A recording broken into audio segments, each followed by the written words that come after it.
Assalamualaikum warahmatullahi wabarakatuh. Perkenalkan, nama saya Rizky Amanda Wapira dengan NIM 412021-028, Prodi Agribisnis kelas A, Fakultas Pertanian, Universitas Muhammadiyah Palembang, mata kuliah Pendidikan Pancasila. Baiklah, di sini saya akan mempresentasikan tugas mata kuliah Pendidikan Pancasila.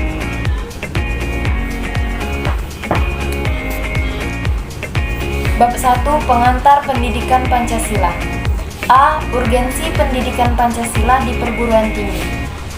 Urgensi pendidikan Pancasila di perguruan tinggi bertujuan untuk agar mahasiswa tidak tercabut dari akar budayanya sendiri dan agar mahasiswa memiliki pedoman atau kaidah penuntun dalam berpikir dan bertindak dalam kehidupan sehari-hari dengan berdasarkan nilai-nilai Pancasila.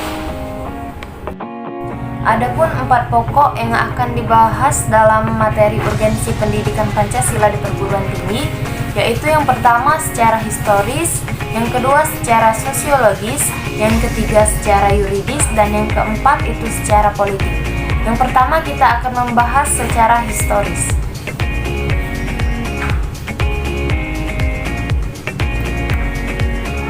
Secara historis, Presiden Soekarno pernah mengatakan jangan sekali-sekali meninggalkan sejarah.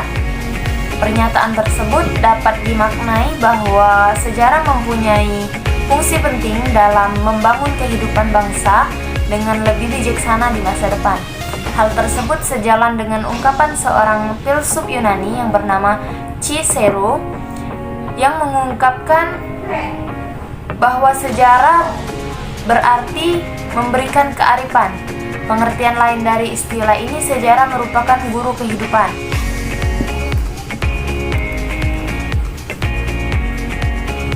Implikasinya, pengayaan materi perkuliahan Pancasila melalui pendekatan historis adalah amat penting dan tidak boleh dianggap remeh guna mewujudkan kejayaan bangsa di kemudian hari. Dan melalui pendekatan ini, mahasiswa diharapkan dapat mengambil pelajaran atau hikmah dari berbagai peristiwa sejarah, baik sejarah nasional maupun sejarah bangsa-bangsa lain.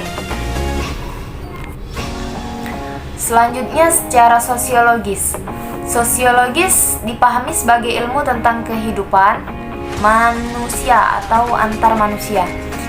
Dengan pendekatan sosiologis ini, kita diharapkan dapat mengkaji struktur sosial, proses sosial yang patut disikapi secara arif dengan menggunakan standar nilai-nilai yang mengacu kepada nilai-nilai Pancasila. Yang ketiga yaitu secara yuridis. Negara Indonesia adalah negara hukum dan salah satu cirinya atau istilah yang bernuansa bersinonim yaitu pemerintah berdasarkan hukum. Pancasila sebagai dasar negara merupakan landasan dan sumber dalam membentuk dan menyelenggarakan negara hukum tersebut. Hal tersebut berarti pendekatan yuridis atau pendekatan hukum ini merupakan salah satu pendekatan utama dalam pengembangan atau pengayaan materi mata kuliah pendidikan Pancasila. Urgensi pendekatan yuridis ini adalah dalam rangka menegakkan undang-undang yang merupakan salah satu kewajiban negara yang penting. Penegakan hukum ini hanya akan efektif apabila didukung oleh kesadaran hukum warga negara, terutama dari kalangan intelektualnya. Dengan ini, pada gilirannya melalui pendekatan yuridis tersebut, mahasiswa diharapkan dapat berperan serta dalam mewujudkan negara hukum yang formal dan sekaligus negara hukum yang material, sehingga dapat diwujudkannya keteraturan sosial dan sekaligus terbangun suatu kondisi bagi terwujudnya peningkatan kesejahteraan rakyat sebagaimana yang dicita-citakan oleh para pendiri bangsa kita. Dan yang keempat itu secara politik. Salah satu sumber pengayaan materi pendidikan Pancasila adalah berasal dari fenomena kehidupan politik bangsa Indonesia. Melalui pendekatan politik ini, kita, para mahasiswa diharapkan mampu menafsirkan fenomena politik dalam rangka menemukan pedoman yang bersifat moral yang sesuai dengan nilai-nilai Pancasila untuk mewujudkan kehidupan politik yang sehat. Dan kita juga diharapkan agar mampu memberikan kontribusi konstruktif dalam menciptakan struktur politik yang stabil dan dinamis. Baiklah, selanjutnya saya akan membahas tentang peristiwa dan fenomena sosial yang aktual dan berkaitan dengan Pancasila. Di sini saya akan membahas 3 pokok. Yang pertama terorisme, yang kedua globalisasi, dan yang ketiga disintegrasi bangsa. Yang pertama, terorisme. Terorisme secara kasar merupakan suatu istilah yang digunakan untuk penggunaan kekerasan terhadap penduduk sipil maupun non-sipil. Kombatan ini bertujuan untuk mencapai tujuan politik dalam skala lebih kecil daripada perang. Yang kedua, globalisasi. Pengaruh globalisasi di Indonesia yang didominasi oleh gaya kapitalis dan pemikiran liberalis perlahan sudah berusaha menggerogoti nilai-nilai ideologi Pancasila yang memiliki arti kemanusiaan yang adil dan beradab. Ini menimbulkan banyak perubahan pada nilai-nilai kemanusiaan kepada nilai pemikiran liberalis, yaitu dengan maraknya pornografi dan porno aksi yang mengatasnamakan seni dan mengukir balikan nilai-nilai yang mengatasnamakan bangsa Indonesia dengan adat ketimurannya dahulu selalu menjaga kemanusiaan yang beradab. Namun kini pengaruh kapitalisnya telah berubah drastis menjadi sangat buruk. Yang ketiga itu disintegrasi bangsa. Integrasi bangsa adalah landasan bagi tegaknya sebuah negara modern. Keutuhan wilayah negara amat ditentukan oleh kemampuan para pemimpin dan masyarakat warga negara memelihara komitmen kebersamaan sebagai suatu bangsa. Karena itu, secara teoretik dipahami bahwa ancaman paling nyata terhadap eksistensi wilayah negara adalah gerakan Spartans. Selanjutnya saya akan membahas tentang pengertian Pancasila.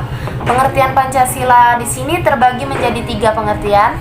Yang pertama itu pengertian Pancasila secara etimologis, yang kedua pengertian Pancasila secara historis, dan yang terakhir yang ketiga pengertian Pancasila secara yuridis. Pengertian Pancasila secara etimologis. Secara etimologis, Pancasila berasal dari 2 kata, yaitu panca dan sila. Panca artinya 5, sila artinya sendi atau dasar. Jadi dapat kita simpulkan bahwa Pancasila secara etimologis berarti 5 dasar atau 5 sendi. Yang kedua, pengertian Pancasila secara historis.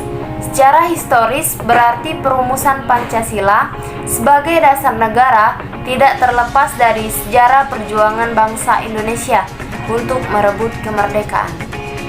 Jadi pengertian Pancasila secara historis ini dapat disimpulkan pengertian Pancasila dengan diambilnya sejarah-sejarah kebangsaan Indonesia terdahulu.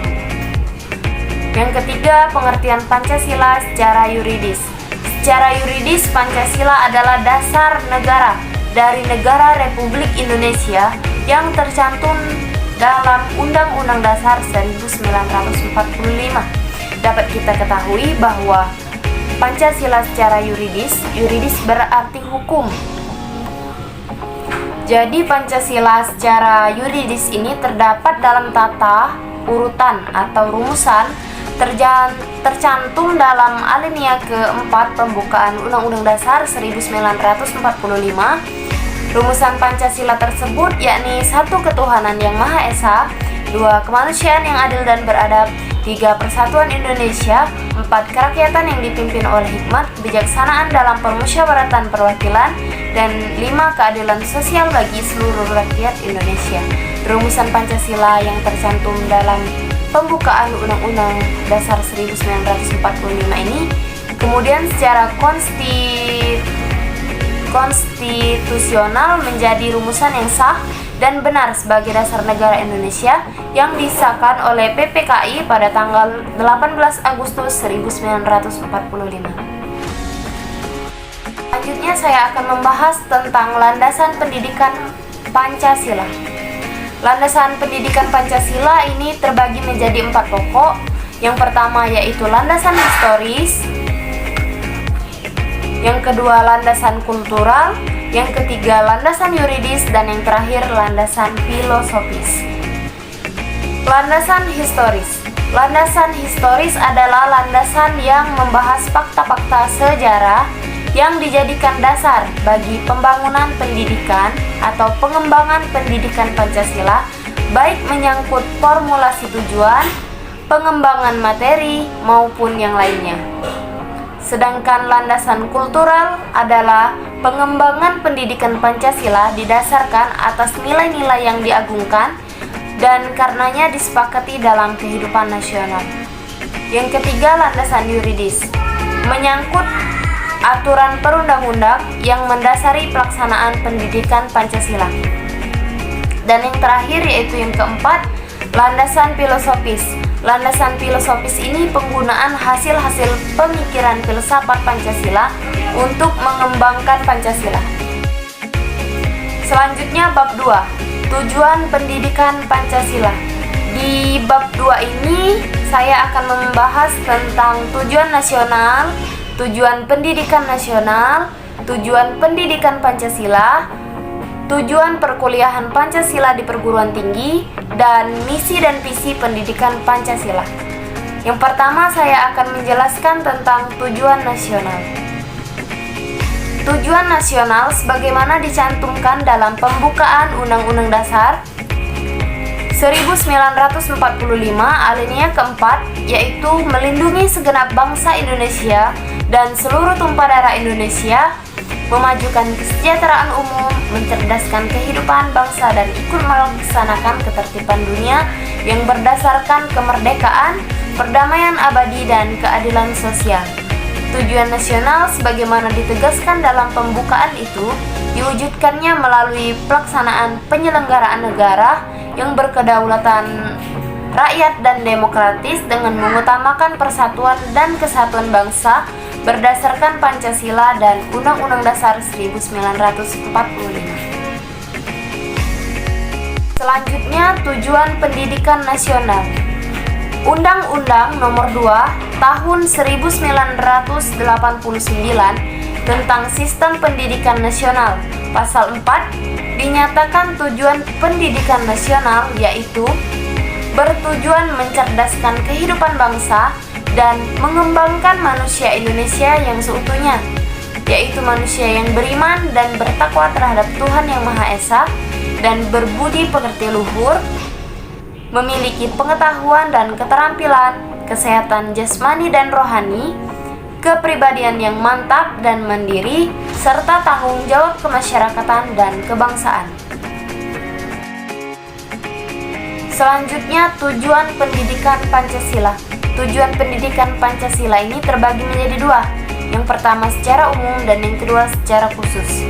Secara umum, tujuan utama pendidikan Pancasila adalah untuk menumbuhkan wawasan dan kesadaran berbangsa dan bernegara, sikap dan perilaku cinta tanah air, dan bersendikan kebudayaan bangsa, wawasan Nusantara, serta ketahanan nasional dalam diri kita yang sedang mengkaji dan akan menguasai IPTEX.